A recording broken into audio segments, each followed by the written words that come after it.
이 시간에는 홍준표 의원에 대해서 같이 한번 생각을 해보는 시간을 갖도록 하겠습니다. 일종의 제 나름의 논평이 되겠는데요. 마침 제가 이제 홍준표 의원에 대해서 글을 하나 올린 게 있어요. 자, 홍준표 의원은 이번에 자기가 왜 떴으며 왜 졌는지 모른다. 단정 표현을 했는데 뭐 모를 것이다. 이게 정확한 표현이겠죠. 먼저 그가 그나마 뜬 거는 윤석열을 보수 후보로 떠받드는 것에 대한 대안이 없으니까 할 수 없이 상황에 끌려다니다가 역선택이든 뭐든 간에 홍준표라는 대안이 될 수 있다는 아주 작은 스파크, 그러니까 불꽃, 희망, 이걸 발견하자 그동안 관망하고 있던 상당수 보수층이 홍을 지지했다는 데 있다. 이게 사실 이제 핵심입니다. 자, 조국 사태가 일어났을 때 사람들이 윤석열을 지지하면서 지금 사실 그 여파가 지금까지 와서 윤석열이라는 사람이 야당의 대통령 후보가 되었는데 그 어떤 대안도 보이지 않았기 때문에 많은 보수 인사들이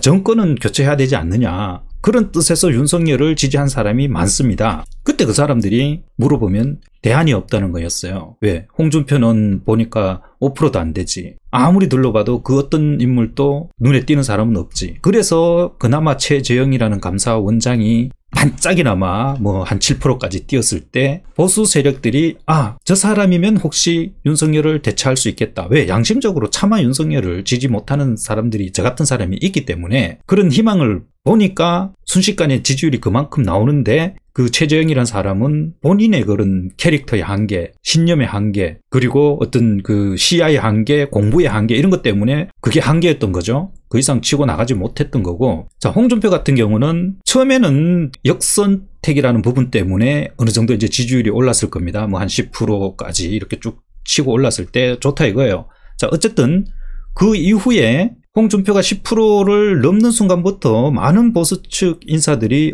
이거 잘하면 홍준표로도 우리가 대선을 치를 수 있겠다, 이런 이제 작은 희망을 본 거죠. 스파크를. 그러면서 관망하고 있던 많은 사람들이 자, 이왕이면 그래도 홍준표 쪽으로 힘을 실어서 가는 게 좋지 않나, 이렇게 이제 마음을 바꾼 사람이 상당수 많습니다. 그런데 갑자기 이제 조국 옹호 발언 후 이 상승세가 주춤해버린 거죠. 더 이상 바람을 일으키지 못했다. 이것은 홍준표 의원의 자체 추진력, 그 이후, 그러니까 역선택이라는 것은 한계가 있잖아요. 그 이후에 치고 올라가는 건 오로지 개인의 그런 능력이거든요. 근데 그걸 전혀 보여주지 못했어요. 이 조국 옹호 발언은 그 쭉 치고 올라가는 그나마 그 작은 추진력까지 그냥 제동을 건 그런 발언이었거든요. 저도 이 발언을 상당히 비판을 많이 했습니다. 그러니까 아무리 급해도 바늘 허리에 이렇게 실을 깨면 안 됩니다. 당장 내가 여기 경선에 이기기 위해서 이런 발언을 하면 저 좌파 쪽에서 좋아하겠지, 이런 계산이 들어간 거잖아요. 그렇게 하면 반드시 마가 끼어요. 정도를 걸어야 돼요. 정도를 걸으면서 역선택하는 것은 그 사람들한테 맡겨야죠. 좌파한테 아부를 해서 맡기는 게 아니고, 저 윤석열이 되는 것을 죽어도 싫어하는 저 좌파들이 역선택하게 그냥 그거는 놔두는 거고, 룰이 그러니까 본인은 본인의 신념대로 나가야 되는데 여기서 그냥 삐끗해버린 거죠. 자, 두 번째, 토론이라는 전 국민이 보는 마당 위에서 윤석열이 문재인의 주구가 되어 불법 탄핵 수사를 주도하고 적폐 수사로 보수를 박살낸 A급 주범이라는 것을 전혀 드러내지 못했다. 정말 아쉽습니다. 이런 그 전 국민이 보는 판이 어떻게 깔아질 수 있습니까? 두 번 다시. 왜 이 기회를 전혀 활용하지 못했을까요?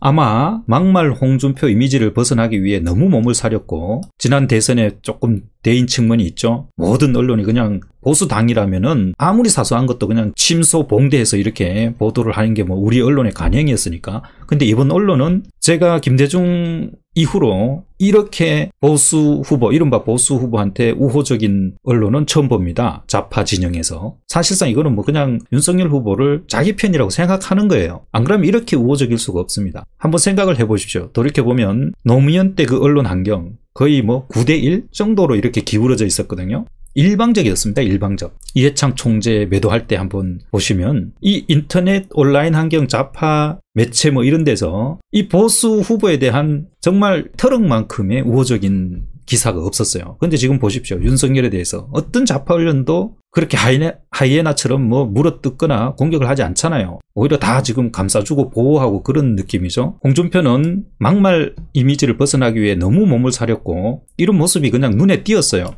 혹시 젊은 친구들이 탄핵만큼은 찬성하는 것 아니겠는가 하는 어떤 그런 얄팍한 계산이 깔려서 소극적 대응으로 일관한 것 같다. 황교안 씨가 끝까지 태극기 세력과 손을 잡지 않은 게 이런 생각을 바탕에 깔고 있기 때문에 내가 태극기 세력하고 힘을 합치면 젊은이들이 뭐 수구 꼰대당으로 몰지 않을까, 도로 탄핵당으로 보지 않을까, 이런 생각을 갖고 있는 겁니다. 아니, 잘못된 걸 잘못됐다고 얘기하는 걸 왜 젊은 사람을 눈치를 보는 거죠? 지도자는 앞에 서는 사람입니다. 앞에. 뒤에 서서 눈치 보는 거는 지도자가 아니죠. 그 지도자 한자를 보시면 앞장서는 사람이란 뜻이거든요. 우리나라 정치 지도자들은 전부 그냥 그 눈치만 보고 있어요. 젊은 애들. 그러다 보니까 저런 그 청년들 뭐 잘 보인다고 이준석 같은 저런 머리피도 안 마르면서 정치판에 기웃거려서 누구한테 줄 서면 출세할까, 이런 애들만 그냥 잔뜩 모이는 거예요. 청년 할당제 해서 뽑아놓은 애들이 다 그렇잖아요. 그러니까 홍준표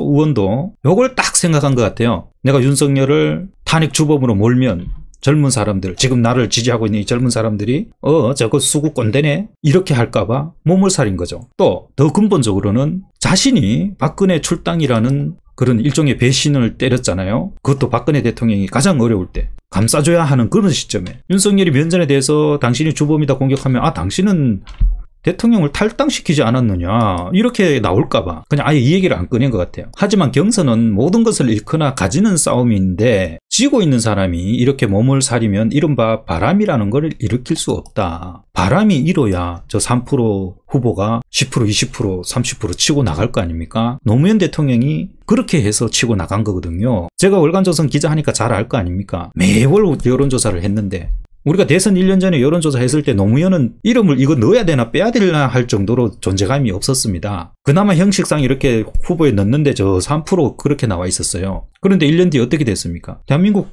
대통령이 된 거 아니에요.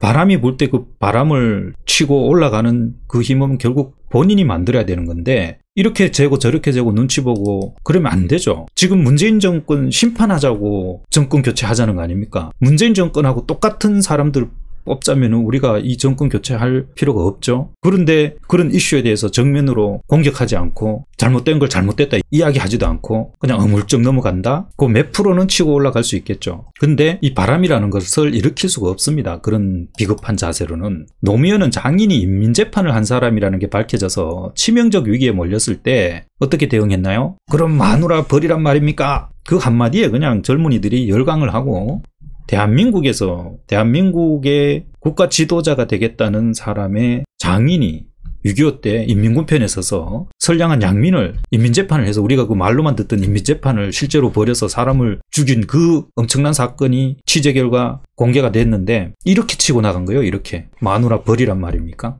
제가 결혼하기 전에 한 일을 뭐 어째 알겠습니까? 제가 대통령 되면 그 부분은 100배 사죄 드리고 절대 그렇게 안 했어요.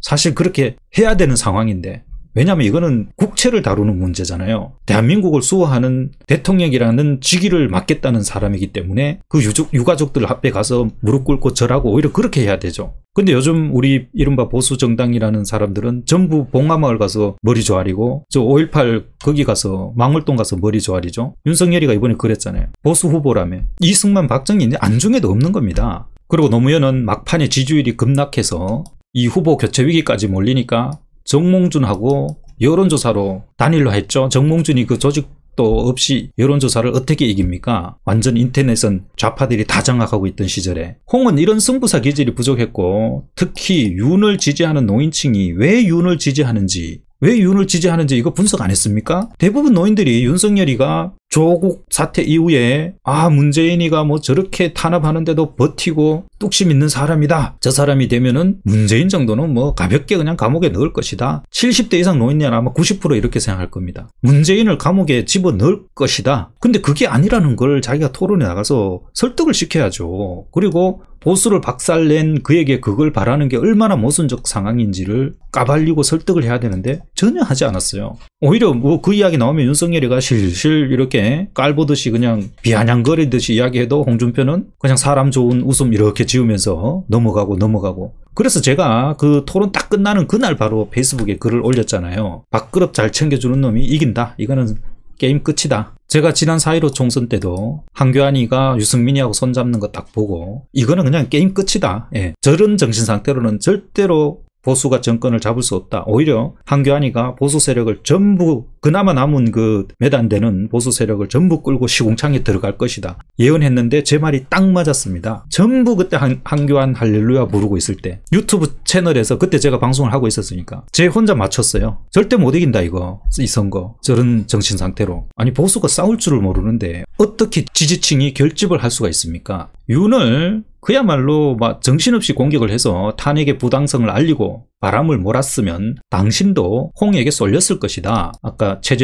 최재형에게도 제가 그런 강력한 반문투쟁을 해야 사는 길이 열린다고 했는데 최재형 후보 출마 선언하고 제일 먼저 한 게 뭐죠? 저 부산 어디 가서 휴지 줍고 다녔어요. 그거 딱 보면서 저는 기대 접었습니다.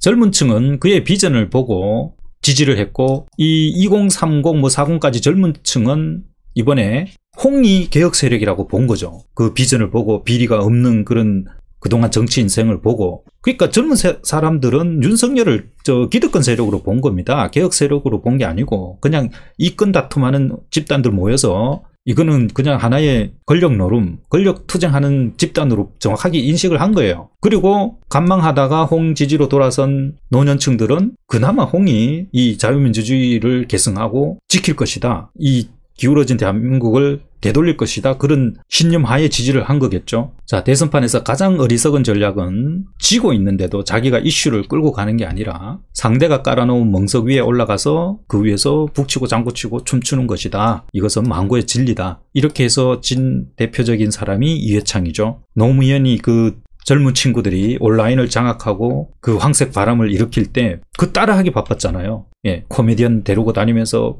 계속 유세를 하는데 그냥 이 젊은 애들하고 막 춤추고 촛불 시위 나가려고 그러고 주위에서 막 뜯어말렸죠.